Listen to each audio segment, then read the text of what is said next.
Salut. Ezreal est l'un des meilleurs choix pour Bologne et pour le format.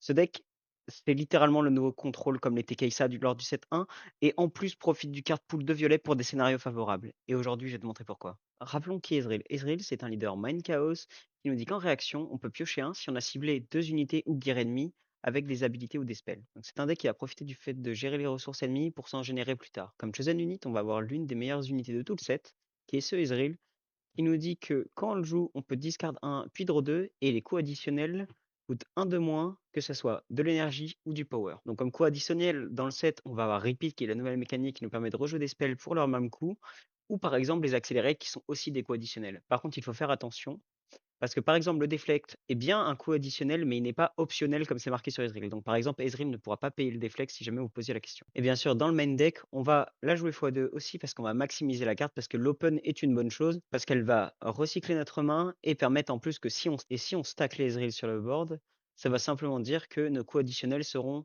de -2, etc., etc. Vous avez compris, et si on a un troisième, -3. Comme non-unité, on a ce T2 qui nous dit qu'il a hidden et que si on le joue, on peut retourner une unité sur le champ de bataille qui a 3 de might ou moins dans la main. Donc c'est littéralement Gust, mais en créature. Donc c'est plutôt une bonne créate pour gérer les ressources adverses, sachant qu'en plus on va pouvoir baisser la might de nos ennemis.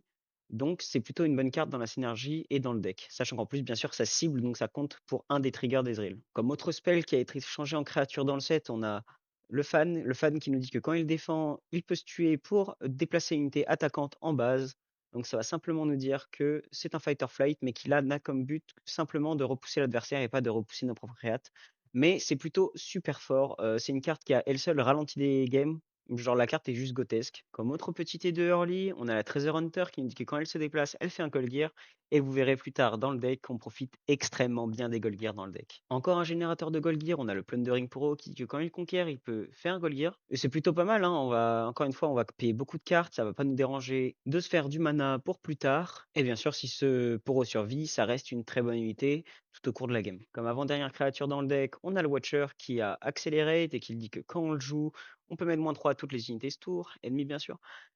Et bien sûr, comme il a un coût additionnel, c'est un coût qu'on pourra payer en moins avec Ezreal. Et bien sûr, la plupart du temps, on pourra bien sûr payer l'énergie en moins, mais on préférera bien sûr le power. Comme ça, bien sûr, on reste haut en mana afin de faire des plays de plus en plus forts et des tours de plus en plus gros. Et comme dernière unité, on a une des meilleures unités du deck, voire peut-être même la meilleure après Ezreal, qui est le Pit Crew, qui nous dit que quand on joue un gear, on peut le mettre ready. Donc en fait, vous allez voir qu'on a des combos un peu stupides, comme je vais vous montrer par exemple dans la carte juste après, qui permettent de faire des bêtises extraordinaires avec. Donc comme première carte de synergie avec le Picrow, même si plutôt on a vu qu'on avait des créatures qui généraient des Gold Gear, ce qui du coup nous aurait permis de mettre le Picrow actif. On a le Cull. Le Cull qui nous dit qu'on peut l'équiper pour un power violet et qui nous dit que quand on conquiert, on peut jouer un Gold Gear Exhaust. Donc en fait, vous jouez votre Picrow. Déjà, vous jouez le Cull, donc vous le mettez ready. Vous le déplacez sur un champ de bataille. Il conquiert, donc il crée un Gold Gear, donc vous avez joué un Gear, donc il se met ready, donc vous pouvez le ramener en base. Donc là, simplement, ça veut dire que T4, vous êtes en base, vous jouez votre Pit Crew, qui était engagé, vous jouez le Cull pour un mana de plus, donc vous êtes à 4 mana, on le rappelle, hein. Vous allez l'équiper, donc il va se mettre ready, il va pouvoir aller sur le champ de bataille, là ou là, bien sûr. Ensuite, comme vous conquiert, vous faites un Gold Gear en base. Comme vous faites un Gold Gear, il se remet ready, il peut retourner en base. Donc c'est plutôt stupide, hein, parce que ça crée des scénarios vraiment débiles dans le deck. Et en plus, on va avoir d'autres cartes qui vont générer des Gold Gear, ou par exemple, comme on va le voir juste après, une autre carte qui permet encore plus d'abuser de ça. Donc les Bot of Sweetness qui nous dit que ça donne ganking. Et encore une fois, si vous avez votre Picrow sur le board, vous lui attachez ça, et du coup, il va simplement pouvoir aller sur un champ de bataille. Si par exemple vous avez le Cull, il va conquérir une deuxième fois, donc il va pouvoir se remettre ready parce qu'il a refait un Gold Gear. Et littéralement, il va faire le tour des champs de bataille pendant toute la game. Genre, s'il reste en vie, votre adversaire ne va pas avoir le choix de le gérer parce que ça va devenir une vraie menace. C'est littéralement ce qui manquait à Ezreal et c'est un mec qui a trouvé ça au cours d'un tournoi. Et en fait, à force d'avoir essayé, c'est juste ce qui manquait au deck, hein. Ezreal, comme vous voyez, par exemple, si vous aviez regardé du contenu au début du set sur les autres chaînes, vous verriez que, par exemple, Ezreal était mal classé. Et moi, avec mon mate Darklem, genre, on essayait de peaufiner le deck et on n'arrivait pas à trouver la solution pour Ezreal. Mais en fait, juste ce pit crew en synergie avec le reste des cartes permet une synergie folle et d'avoir de l'early game là où Ezreal, littéralement, on n'avait pas de problème de late game parce que littéralement, on pioche beaucoup, beaucoup, beaucoup, beaucoup dans le deck.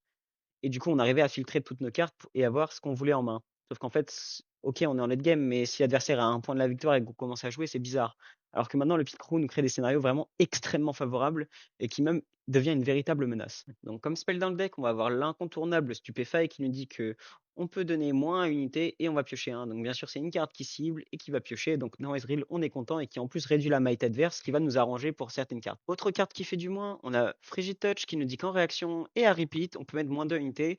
Donc, si vous faites son repeat, vous ciblez deux fois quelque chose. Donc, vous pouvez activer l'effet de Ezreal pour piocher un.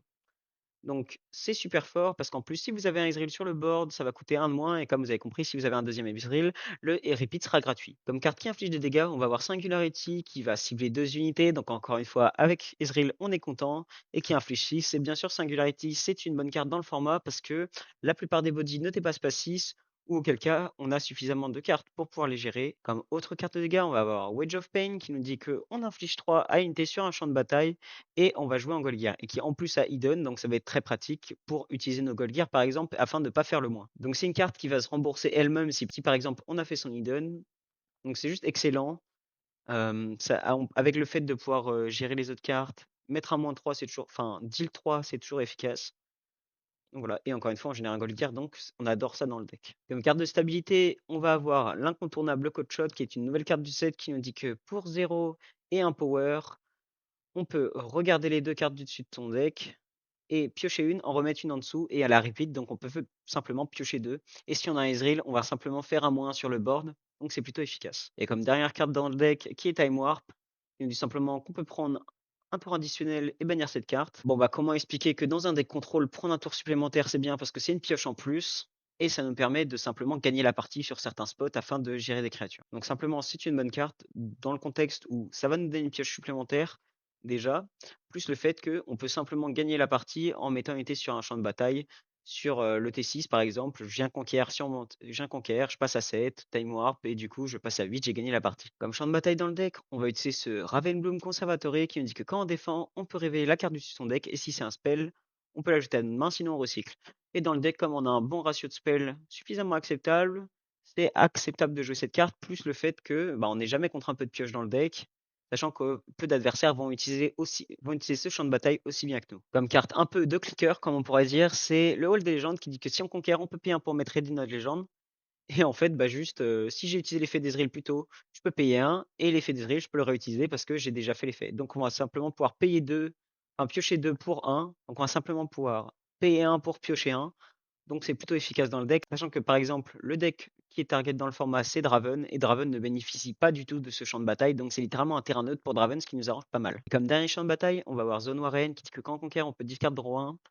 Dans le deck, c'est plutôt cool, hein, parce qu'encore une fois, ça filtre la main, ça nous permet de dig dans le deck et de trouver des réponses si nécessaire. Donc voici la decklist finale. Moi, Ezreal, je trouve que c'est littéralement le deck que si je pouvais, je le jouerais à Bologne. Malgré ça, à cause du prix des Ezreal, je l'ai pas fait parce que juste ça coûtait trop cher de trouver des Ezreal. Mais c'est un deck que j'ai pensé à jouer fortement parce que le deck est vraiment surpuissant et a des angles de win des games très élevés sur certains spots qui sont juste stupides, genre parce que vous allez juste gérer la partie et puis en fait, si vous commencez la partie avec le pit crew, genre si vous l'avez au mulligan, la game est débile. Genre en fait, le combo Cull, pit crew, comme je vous ai expliqué plus tôt, c'est juste débile, hein. Ça gagne des parties à lui tout seul, hein, parce qu'en fait, ça génère beaucoup trop de plus et vous prenez trop d'avance dans la partie. Donc j'espère que la vidéo vous a plu. N'hésitez pas à liker, à vous abonner et à mettre un commentaire. Et je vous dis à la prochaine.